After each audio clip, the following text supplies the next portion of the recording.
ایک پرانا سا قصبہ جہاں دن کو لوہے کی ٹن ٹن کی آوازیں آتی تھیں اور رات کو صرف خاموشی بولتی تھی۔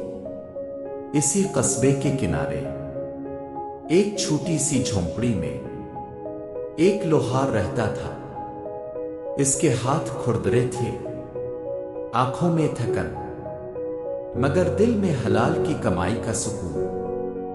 اور اس لوہار کا ایک بیٹا تھا جس کا نام تھا حمزہ۔ حمزہ ابھی 16 برس کا تھا، مگر غربت نے اسے وقت سے پہلے بڑا بنا دیا تھا۔ جب سورج نکلتا تو حمزہ اپنے باپ کے ساتھ بھٹی کے سامنے کھڑا ہوتا۔ آگ کے شعلے، پگھلتا ہوا لوہا اور ہتھوڑے کی ہر ضرب ٹن ٹن ٹن، یہ آوازیں حمزہ کی زندگی کا حصہ تھی۔ لوہار اکثر کہتا، بیٹا، لوہا گرم ہو تو ضرب لگاؤ اور وقت مشکل ہو تو ہمت نہ چھوڑو۔ حمزہ بس مسکرا دیتا، مگر اس کے دل میں ایک سوال ہمیشہ رہتا، کیا میری زندگی بھی اسی بھٹی میں گزر جائے گی؟ ایک دن قصبے میں افواہ پھیلی، جادوگر آیا ہے۔ کہا جاتا تھا کہ وہ مستقبل دیکھ سکتا ہے، قسمت بدل سکتا ہے اور ایک رات میں امیر بنا سکتا ہے۔ شام ہوتے ہی قصبے کے لوگ اس کے خیمے کے گرد جمع ہو گئے۔ خیمہ سیاہ تھا، دھواں نکل رہا تھا اور اندر سے عجیب سی آوازیں آ رہی تھی۔ حمزہ بھی کھنچتا چلا گیا۔ خیمے کے اندر ایک لمبا دبلا آدمی بیٹھا تھا، آنکھیں تیز، آواز گہری۔ وہ جادوگر تھا۔ جادوگر نے حمزہ کو غور سے دیکھا اور بولا، تو لوہار کا بیٹا ہے، مگر تیرا مقدر لوہے سے بڑا ہے۔ حمزہ چونک گیا۔ جادوگر نے کہا، میں تجھے وہ طاقت دے سکتا ہوں جس سے تو دنیا کو حیران کر دے گا۔ نہ محنت نہ پسینہ، صرف ایک شرط پر۔ حمزہ نے پوچھا، کون سی شرط؟ جادوگر مسکرایا، تجھے میرا شاگرد بننا ہوگا اور وہ سب چھوڑنا ہوگا جو تجھے کمزور بناتا ہے۔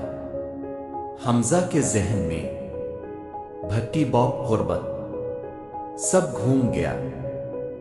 گھر آ کر حمزہ نے سب کچھ باپ کو بتا دیا۔ لوہار خاموش ہو گیا، پھر آہستہ سے بولا، بیٹا، آسان راستے اکثر اندھیرے میں لے جاتے ہیں۔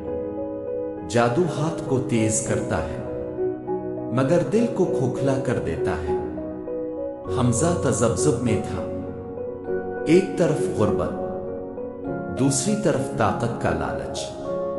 اور پھر وہ رات آئی جب حمزہ خاموشی سے گھر سے نکل گیا۔ جادوگر نے حمزہ کو جنگل کے بیچ ایک پرانی حویلی میں رکھا۔ دن کو خاموشی، رات کو عجیب مشقیں۔ کبھی آگ میں ہاتھ ڈالنے کو کہا جاتا، کبھی اندھیرے میں کھڑا رہنے کو۔ ایک دن جادوگر نے کہا، اب وقت ہے آخری طاقت حاصل کرنے کا، مگر شرط یہ تھی کہ حمزہ کو اپنے ماضی سے ناتا توڑنا ہوگا۔ اسی لمحے حمزہ کو باپ کی بات یاد آئی، طاقت جو دل توڑ دے وہ طاقت نہیں، آزمائش ہے۔ حمزہ نے انکار کر دیا۔ جادوگر غصے میں پاگل ہو گیا، حویلی لرزنے لگی۔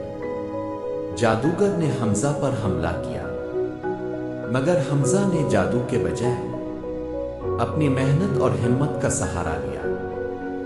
اس نے آگ کو ویسے ہی قابو کیا جیسے بھٹی میں کرتا تھا، لوہے کی طرح۔ اس کا دل بھی مضبوط ہو چکا تھا۔ آخر کار جادوگر اپنی ہی طاقت میں جل گیا۔ حمزہ واپس قصبے آیا۔ باپ نے بیٹے کو دیکھا تو آنکھوں میں آنسو آ گئے۔ حمزہ نے کہا، ابا، میں نے سیکھ لیا کہ اصل جادو محنت، صبر اور حلال میں ہے۔ وقت گزرا، حمزہ وہی لوہار رہا، مگر اب لوگ اس کے کردار کے قائل تھے۔ جو لوگ شارٹ کٹ ڈھونڈتے ہیں وہ اکثر خود کو کھو دیتے ہیں، اور جو محنت پر یقین رکھتے ہیں وہ دیر سے صحیح مگر مضبوط بنتے ہیں۔